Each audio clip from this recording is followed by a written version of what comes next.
जल्दी उन बच्चे की परवरिश के लिए। पिता टीचर थे, माता पढ़ी हुई थी और बच्चे प्रोफेसर हो गए। जैसे उस समय शादियां फाइनल होती थी, उनकी भी शादी फाइनल हो गई। जब पत्नी घर आई तो 4 दिन बाद थोड़ा माहौल ठीक हुआ तो उन्होंने पत्नी को पूछा, कहां तक पढ़ी हो? तो पत्नी बोलती है, ये पढ़ाई क्या होती है? तो उनको बड़ा अटपटा लगा, मतलब अनपढ़ है। तो उनको लगा कहीं परिचय कराने की बात आएगी रिश्तेदारी में तो थोड़ा सा अच्छा नहीं लगेगा। तो उन्होंने पत्नी को कहा, मैं चाहता हूं तुम पढ़ो। त्रिपाठी सर अब थोड़ा आगे नहीं भेजेंगे, है ना, निवेदन है, अब जो हो गया ठीक है, अब कोई आए तो थोड़ा पीछे रहो। तो उन्होंने क्या कहा पत्नी को, तुम पढ़ो और मैं पढ़ाऊंगा। पत्नी ने कहा, मैं पढ़ना नहीं चाहती। बोले, तुम समझ नहीं रही, मैं पढ़ाऊंगा ना, पढ़ाई का महत्व है। बोले, मैं पढ़ना नहीं चाहती, मेरी इच्छा नहीं होती पढ़ने की, पढ़ना होता मैं पहले पढ़ लेती। अब मैं 25 साल की हो गई।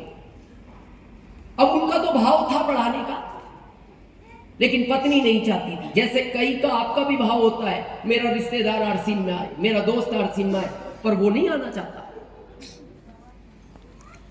प्रोफेसर साहब क्यों प्रेशर दे रहे थे? वो पढ़ाई का महत्व जानते थे। आप क्यों प्रेशर देते हो? आप आरसीम का महत्व जानते हो, लेकिन वो तो नहीं जानता।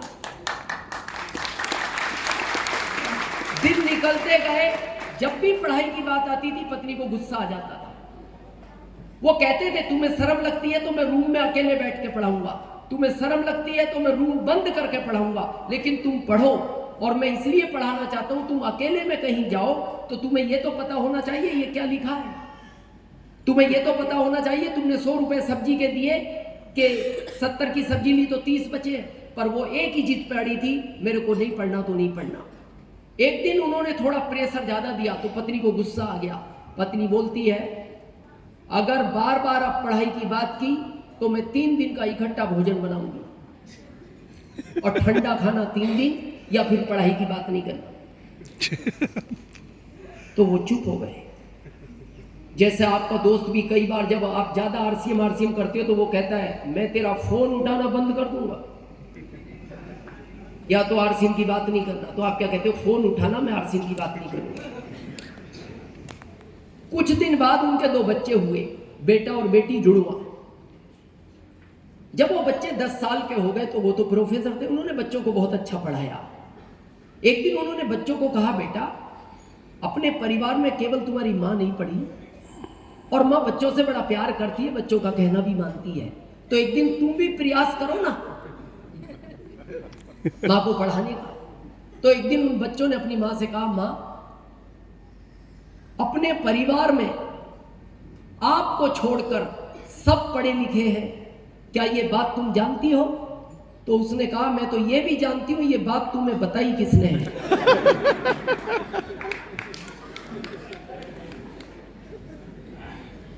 बच्चे चुप हो गए। बोले, मां पता है ना तुम्हें, फिर पढ़ना चाहिए। बोले, बेटा अगर तुमने पढ़ाई की बात की तो मैं बोर्डिंग भेज दूंगी। मैं चाह रही थी 10 साल बाद भेजूं, अभी तुम 10 साल के हो, और तुमने दोबारा पढ़ाई की बात की, मैं बोर्डिंग भेज दूंगी अभी। तो बच्चे भी चुप हो गए और उन्होंने पिता को कहा, पापा अब आप मां से पढ़ाई की बात नहीं करना, मां नहीं पढ़ेगी तो नहीं पढ़ेगी। समय निकलता गया, बच्चे 20 साल के हो गए, बच्चे बोर्डिंग चले गए, मां 50 साल की हो गई।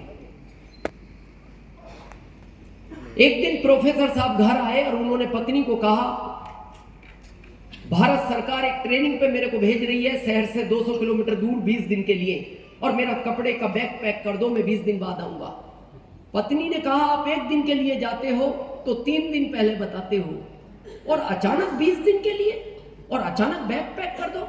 तो पत्नी को थोड़ी शंका हुई, लेकिन पत्नी कुछ बोली नहीं, चुप रही। वो चले गए। 2 दिन बाद उनके घर एक 27 साल की महिला आई। महिला ने बैल बजाई, दरवाजा खुला। प्रोफेसर साहब की पत्नी ने पूछा, बताइए साहब हैं? नहीं। कहां गए? 200 किलोमीटर दूर ट्रेनिंग करने गए। कब गए? 2 दिन पहले। बोले कल तो मेरे को मार्केट में मिले थे, चाय साथ में पी थी और आज मिलने का वादा किया था, नहीं मिले तो मैं घर तक आई हूं।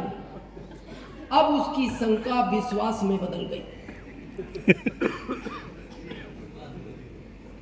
फिर भी वो चुप रही, कुछ नहीं बोली। जाते समय उस महिला ने अपनी पर्स से एक चिट्ठी निकाली और प्रोफेसर साहब की पत्नी को देकर बोलती है, साहब जब आए उनको दे देना और कहना अकेले में ही पढ़े और तुम में से कोई खोलना मत। अब उसका विश्वास और पक्का हो गया। अब उसके मन में दो विचार आए। पहला, पड़ोसियों से पढ़वा लो, पड़ोसी पढ़े लिखे हैं। लेकिन फिर उसको लगा अगर इसमें कुछ भी गलत लिखा हुआ तो मेरे पति की वैल्यू हमेशा पड़ोस में खत्म हो जाएगी। फिर दूसरा विचार आया, बच्चों से पढ़वा लूं, घर का मामला है, घर में रहेगा। फिर उसको लगा इसमें कुछ गलत लिखा हुआ तो पिता की वैल्यू बच्चों के अंदर खत्म हो जाएगी।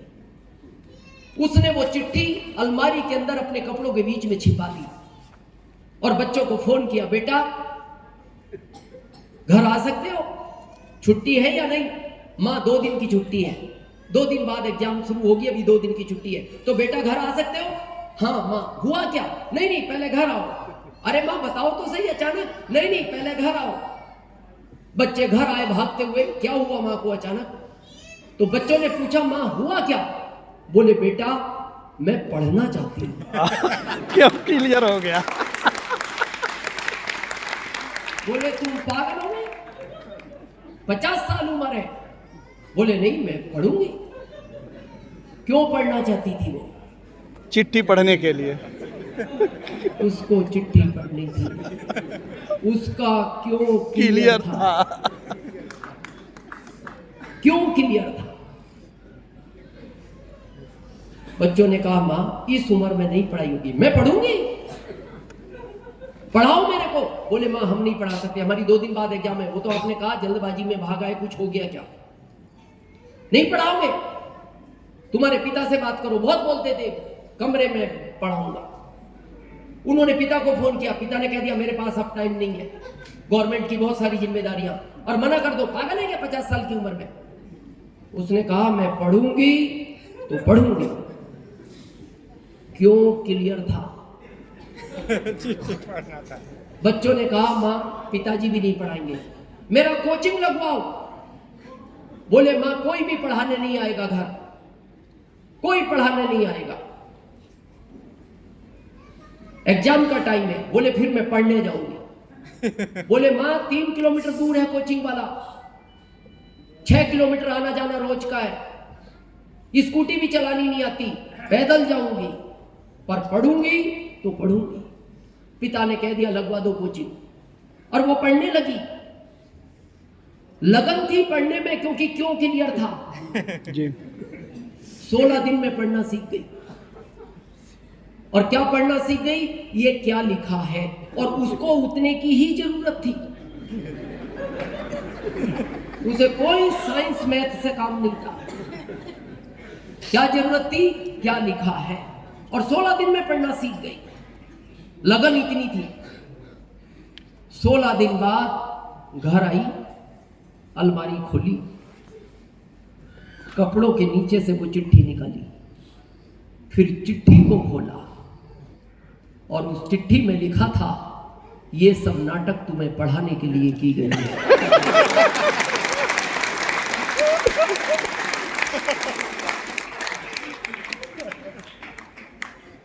आपको क्या लगता है ये जो सब नाटक है ना,